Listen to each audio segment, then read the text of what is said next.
আলোচনার প্রারম্ভেই আমি আপনাদেরকে একটা সুসংবাদ দিলে আপনারা কি মন খারাপ করবেন? কথা বলেন, মন খারাপ করবেন? আল্লাহ পাক এটা দ্বারা আমাদের তামাম বাংলাদেশ আজকে খুশির জোয়ারে বইতেছে।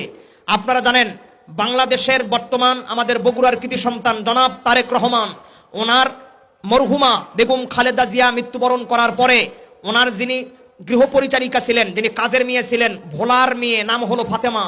এই ফাতেমা দীর্ঘ 17 বছর ফেসিস্ট সরকারের আমলেও জেলখানার মধ্যেও খালেদা জিয়ার সঙ্গে তিনি জেলের মধ্যে ছিলেন। নিতান্ত এটা একটা ভালোবাসার বহিঃপ্রকাশ।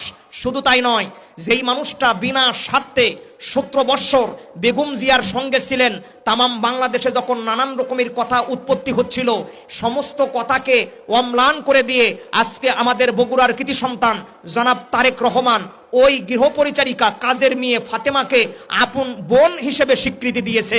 মারহাবা। শুধু তাই নয়, উনি বলেছেন আমাদের কোনো বোন নাই, আমরা দুই ভাই। মরহুম শহীদ প্রেসিডেন্ট জিয়াউর রহমানের 2টা সন্তান, আরাফাত রহমান কোকো আর জনাব তারেক রহমান।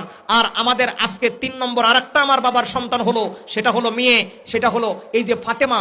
তার মানে সম্পদ যেরকম লিজাকারি মিসলু হজ্জেল উনসাইনি, একটা ছেলে যা পাবে একটা মেয়ে তার অর্ধেক পাবে। জনাব তারেক রহমান স্বীকৃতি দিয়েছে যে গৃহপরিচারিকা ফাতেমা উনি আমাদের বোন হিসাবে আজ থেকে থাকবে। শুধু তাই নয়, ইতিমধ্যেই সোশ্যাল মিডিয়ায় একটা ভিডিও ভাইরাল হয়ে গেছে, আপনারা দেখবেন।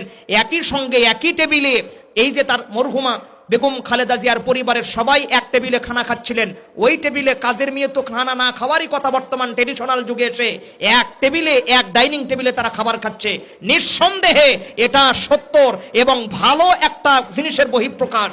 আজকের মাহফিল থেকে অন্তর থেকে দোয়া করি, যিনি এত বড় একটা কাজের প্রকাশ করে ছোট্ট অনাথ গরিব ফ্যামিলির একটা ফাতেমাকে মার সংস্পর্শে থাকার কারণে বোন হিসেবে স্বীকৃতি দিতে পারে, এমন মানুষ দ্বারা বাঙালি জাতি ভালো কিছু আশা করতেছে ইনশাআল্লাহ। জোরে বলেন না কেন ইনশাআল্লাহ? আল্লাহ পাক সবাইকে কবুল করেন, জোরে বলেন আমিন।